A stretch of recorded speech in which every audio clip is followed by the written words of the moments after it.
സഖാവെ ജനങ്ങളെ വിഷയോ പെണ്ണ് കേസല്ല. സഖാവ് പറഞ്ഞില്ലേ അടിപൊളി ഭരണമാണ് കേരളത്തിൽ നിന്ന്. എന്നാൽ ജനങ്ങളെ വിഷയം എന്നറിയോ? നിത്യോപയോഗ സാധനങ്ങൾ വില നിങ്ങൾ ഇരട്ടിയായി വർദ്ധിപ്പിച്ചതാണ് ജനങ്ങളെ വിഷയം. സ്കൂളിലെ ഉച്ചഭക്ഷണത്തിന് ചെലവ് മാഷന്മാരെ മേത്ത് വെച്ച് കെട്ടിയിട്ട് നിങ്ങൾ ദുരിതത്തിലാക്കിയതാണ് വിഷയം. പാചക തൊഴിലാളികൾ ശമ്പളം മുടങ്ങിയിട്ട് 10 മാസമായി സഖാവെ. അറിയോ നിങ്ങൾക്ക്?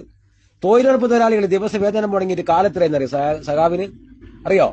ഈ കടകൾക്കൊക്കെ ഉള്ള ലൈസൻസിന്റെ ഫീസ് കുത്തനെ കൂട്ടിയതാ നിങ്ങൾ. അറിയോ? നിങ്ങൾ മനസ്സിലായിട്ടുണ്ടോ? ദുരിതാശ്വാസ ഫണ്ടുകൾ നിങ്ങൾ എത്ര ദുരുപയോഗം ചെയ്തു പറയാൻ പറ്റും നിങ്ങൾക്ക്? സാമ്പത്തിക ഞെരുക്കം എന്ന് പറഞ്ഞിട്ട് നിങ്ങൾ ഇന്നും മുഖ്യമന്ത്രിക്ക് 1,10,00,000 വണ്ടി വാങ്ങാന്നാ പറഞ്ഞത്. 3ാമത്തെ വണ്ടി അല്ലേ? PM-മാർക്കും മറ്റുമുള്ള സാമ്പത്തിക ആനുകൂല്യം എന്ന് പറഞ്ഞ് പണം വാരിക്കോരി നിങ്ങൾ ചെലവാക്കിയില്ലേ? നിങ്ങളെ CPM-ന്റെ കൊലപാതകത്തിലെ പ്രതികൾക്ക് വേണ്ടിയിട്ട് എത്ര ഉറുപ്പ്യ നിങ്ങൾ ഖജനാവിൽ ചെലവാക്കി? ആശാവർക്കന്മാരെ സമരം നിങ്ങൾ കണ്ടില്ല എന്ന് അടിച്ചില്ലേ? ലഹരിമുക്ത കേരളം എന്ന് പറഞ്ഞ് നിങ്ങൾ ഡയലോഗ് അടിച്ചിട്ട് കേരളം മുഴുവനും നിങ്ങൾ കള്ള് ഷാപ്പ് കൊണ്ട് നിറച്ചില്ലേ? ഇല്ലേ? പിതാവും മാതാവും മരണപ്പെട്ട കുട്ടികൾക്കുള്ള സ്നേഹപുരം പദ്ധതി നിലച്ചിട്ട് 1 വർഷത്തിലേറായി സഖാവേ. ക്യാൻസർ രോഗികളുടെ പെൻഷൻ നിലച്ചിട്ട് എത്ര മാസമായി സഖാവേ? കിടപ്പ് രോഗികൾക്കുള്ള ആശാകിരണം പദ്ധതി നിലച്ചിട്ട് എത്ര വർഷമായി? 2 വർഷത്തിലേറായി സഖാവേ. കേട്ട് കഴിവില്ലാത്ത കുട്ടികൾക്ക് ഇത് കേൾവില്ലാത്ത കുട്ടികൾക്ക് ശ്രുതിതരംഗം പദ്ധതി നിലച്ചിട്ട് 2 വർഷമായി സഖാവേ. ഡയാലിസിസ് രോഗികൾക്കുള്ള പെൻഷൻ നിലച്ചിട്ട് 2 വർഷമായി സഖാവേ. കെട്ടിട നിർമ്മാണ തൊഴിലാളി ക്ഷേമ പെൻഷൻ നിലച്ചിട്ട് എത്ര കാലായി സഖാവേ? സർക്കാർ ജീവനക്കാരുടെ DA സറണ്ടർ നിലച്ചിട്ട് 3 വർഷം കഴിഞ്ഞ് സഖാവേ. വീടിന്റെയൊക്കെ നികുതി നിങ്ങൾ കുത്തനെ കൂട്ടിയില്ല സഖാവേ. വീട് വെക്കാനുള്ള പെർമിറ്റ് നിങ്ങൾ 20 ഇരട്ടിയായിട്ട് വർദ്ധിപ്പിച്ചില്ലേ? കറണ്ട് ചാർജ് നിങ്ങൾ 5 പ്രാവശ്യം കുത്തനെ കൂട്ടിയില്ലേ? വലിയ ഡയലോഗ് അടിച്ചിട്ട് പ്രീ പോസ്റ്റ് മെട്രിക് സ്കോളർഷിപ്പ് കൊടുക്കുന്നുണ്ട്. അത് വാഗ്ദാനമായിട്ട് മാറിയില്ല സഖാവേ. പെട്രോളിന്റെ വില നിങ്ങൾ വർദ്ധിപ്പിച്ചില്ല സഖാവേ.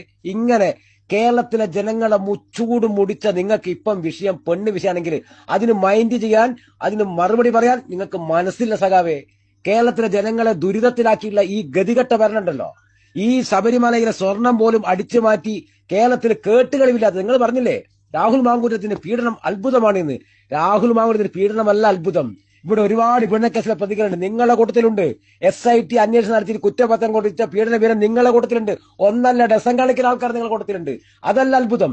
അത്ഭുതം ഇതാണ്, സ്വാമിയെ ശരണമയ്യപ്പ എന്നുള്ള മന്ത്രവും വിളിച്ചിട്ട് ശബരിമല കയറിപ്പോയ 100 കോടിക്കണക്കിന് സ്വാമിമാർ അവിടെ സമർപ്പിച്ചിട്ടുള്ള പൊന്ന് അടിച്ചു മാറ്റി കാട്ടു തിന്നതാണ് സഖാബെ ലോകാത്ഭുതം. അതിനെക്കാട്ടും വലിയ അത്ഭുതം വേറൊന്നുമില്ല. ആ കാട്ടുകള്ളന്മാരെ മേൽ ചെരുവിലടക്കാൻ കഴിയാത്ത നിങ്ങൾ, അവർക്കെതിരെ നടപടി എടുക്കാൻ കഴിയാത്ത നിങ്ങൾ ഇപ്പൊ ഞങ്ങൾക്ക് മാന്യതന്റെ ക്ലാസ് എടുക്കാൻ വേണ്ടി വരികയാണോ? നിങ്ങൾക്ക് പെണ്ണ് കേസ് വേണമല്ലേ? തെരഞ്ഞെടുപ്പ് ജയിക്കാൻ പെണ്ണ് കേസ് വേണമല്ലേ? ഇപ്പൊ കോൺഗ്രസ് കിട്ടിയ പരാതി DGPക്ക് കൊടുത്തു. എന്നാൽ നിങ്ങൾക്ക് എത്ര പരാതി തന്നു സഖാവേ? നിങ്ങളെ വനിതാ പ്രവർത്തകന്മാർ ഏതെങ്കിലും ഒന്ന് DGPക്ക് നിങ്ങൾ കൊടുത്തിട്ടുണ്ടോ? ഒരു പോലീസ് നിങ്ങൾ കൊടുത്തിട്ടുണ്ടോ? നിങ്ങൾ എന്താ ചെയ്തത്? തീവ്രത അളക്കാൻ കമ്മീഷനെ അടിച്ചു വിട്ട്. ഇനി അതൊക്കെ പോട്ടെ, ഏതെങ്കിലും നിങ്ങൾ തള്ളി പറഞ്ഞിട്ടുണ്ടോ? നിങ്ങളെ നേതാവിന് 6 മാസം പോലും മാറ്റി നിർത്താൻ നിങ്ങൾക്ക് പറ്റിയിട്ടില്ല. നിങ്ങൾ പീഡനം നടത്തിയ നേതാവിന് നിങ്ങളെ കൂട്ടത്തുനിന്ന് ഇല്ലല്ലോ. അത് നിങ്ങളിപ്പോ ഈ തെരഞ്ഞെടുപ്പിന് ഗതികെട്ട് പോയ ഒരു ജനത എങ്ങനെങ്കിലും തെരഞ്ഞെടുപ്പിലൂടെ മറുപടി പറയാൻ വേണ്ടി കാത്തു നിൽക്കുമ്പോ അവരെ വിഡ്ഢികളാക്കാൻ വേണ്ടി പെണ്ണ് കേസ് കൊണ്ടുവന്നതാ നിങ്ങൾ. നടക്കില്ല സഖാവേ. എന്താണ് കേരളത്തിൽ നടക്കാൻ പോകുന്നത് നിങ്ങൾക്ക് കാണാം. ഇത്ര ഗതികെട്ട ഒരു ഭരണം കേരളത്തിന്റെ ചരിത്രത്തിൽ ഉണ്ടായിട്ടില്ല. കമ്മ്യൂണിസ്റ്റ് സർക്കാർ എന്ന് പറയാൻ പോലും നാണക്കേടാണ് നിങ്ങളെ കൂട്ടത്തിൽ സഖാക്കന്മാർക്ക്.